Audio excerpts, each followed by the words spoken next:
Hi నమస్తే. పిల్లలకి ఎంతో ఇష్టమైనది జామ్. ఇంట్లో ఉన్న ఫ్రూట్స్ తోటి జామ్ చేసేసుకోవచ్చు. ఏ ఫ్రూట్ అయినా సరే. నేను జామ పండు, యాపిల్, ఆరెంజ్ వేసాను. మీ దగ్గర ఏమైనా ఇంకా ఫ్రూట్స్ ఉంటే అవి కూడా యాడ్ చేసేసుకోవచ్చు. ఆరెంజ్ గింజలు తీసేసేయాలి. కుక్కర్లో నీళ్ళు పోసి పావు గ్లాసు నీళ్ళు పోసి ఎక్కించి 2 విజిల్స్ వచ్చే వరకు ఉడకబెట్టాలి.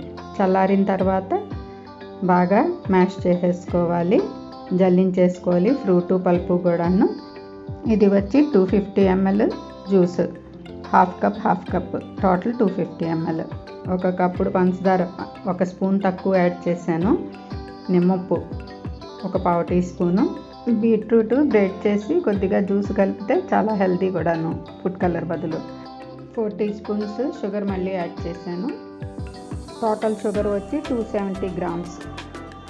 ఇప్పుడు ఇలాగా జారుతుంది, ఇంకా అవ్వలేదు, తీగ నిలబడుతుంది, అయిపోయింది. ఇలా ఉండగానే తీసి చల్లారాక కొంచెం 2 నిమిషాలు అప్పుడు బాటిల్లో వేసేసుకోవాలి. మరి వేడి మీద వేస్తే బాటిల్ బద్దలైపోతుంది. బయట పెట్టినా నిల్వ ఉంటుంది, ఫ్రిడ్జ్లో పెడితే మరీ గట్టిగా అయిపోతుంది. పెట్టకండి, స్ప్రెడ్ చేసేసుకుని బ్రెడ్ మీద తినేయడమే.